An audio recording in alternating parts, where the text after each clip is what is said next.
নমস্কার বন্ধুরা, মৌ রেসিপির তরফ থেকে আরেকটা রেসিপি দেখার জন্য আপনাদের সবাইকে স্বাগত জানাই। আজকে আমি রান্না করব চিংড়ি মাছ দিয়ে আলু আর ঝিঙে দিয়ে পোস্ত। আপনারা সম্পূর্ণ রান্নাটা দেখতে থাকুন। প্রথমে কড়াইতে দিয়ে দিব সর্ষের তেল। আলুটা ফ্রাই করার জন্য প্রথমে আমি কড়াইতে দিয়ে দিব।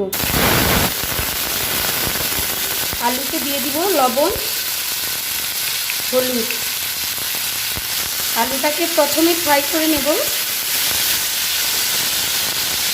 আলুটা আমার ভালোভাবে ফ্রাই হয়ে গেছে। আমি ওতে ঝিঙেটা দিয়ে দিব। ভালো করে ঝিঙেটাও আলুর সাথে ফ্রাই করে নেব। আলু দেওয়ার সময় নুন আর হলুদটা দিয়েছি, আর দেব না এখন। বন্ধুরা কে কোথা থেকে দেখছেন আমাকে কমেন্ট করে জানাবেন। আর চিংড়ি মাছ দিয়ে আলু ঝিঙে পোস্ত কারা কারা খেতে ভালোবাসেন আমাকে কমেন্ট করে জানাতে ভুলবেন না কিন্তু।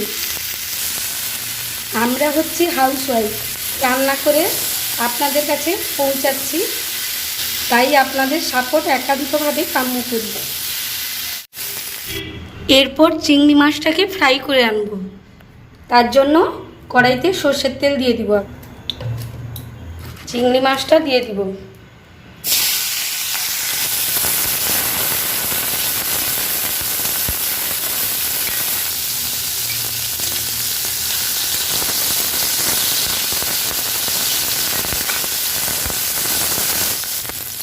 চিংড়ি মাছটা ফ্রাই হয়ে গেছে, আমি তুলে আনব। আরও একটু সর্ষের তেল দিয়ে দিব। তেজপাতা, শুকনো লঙ্কা, কাঁচা লঙ্কা, বেটে রাখা পেঁয়াজ, আদা বাটা দিলাম,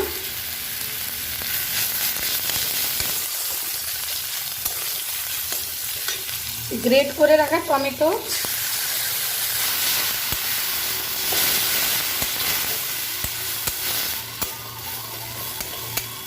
হলুদ গুঁড়ো দিব,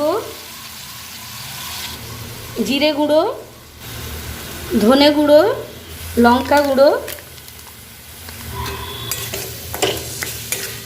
একটু মশলা ধোয়া জল দেব।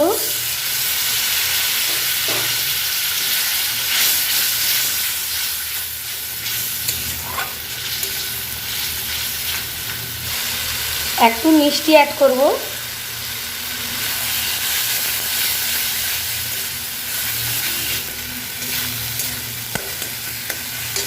ওতে চিংড়ি মাছটা অ্যাড করে দেব।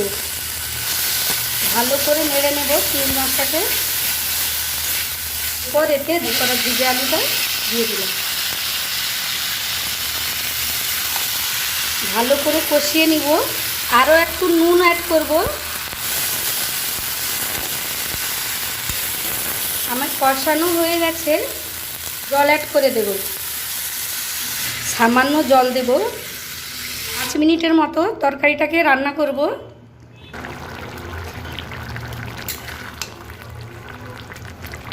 আমি পোস্ত বাটাটা দিয়ে দেব।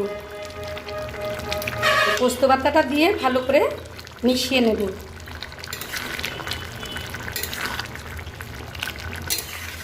এরপর তরকারিটাকে 2 মিনিটের মতো রান্না করব। তরকারিটা আমার হয়ে গেছে। আমি ওপর থেকে গরম মশলা ছড়িয়ে দেব।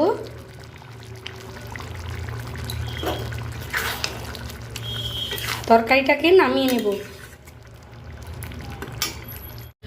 বন্ধুরা আমার রেডি হয়ে গেছে চিংড়ি মাছ দিয়ে ঝিঙে আলু পোস্ত। আপনাদের এই রান্নাটি যদি ভালো লেগে থাকে তাহলে লাইক, কমেন্ট, শেয়ার করে দেবেন। আর নিত্য নতুন রেসিপি পাওয়ার জন্য আমার ইউটিউব চ্যানেলটিকে সাবস্ক্রাইব করে দেবেন। ফেসবুকে গিয়ে মৌ রেসিপি পেজে ফলো করে দেবেন। ধন্যবাদ।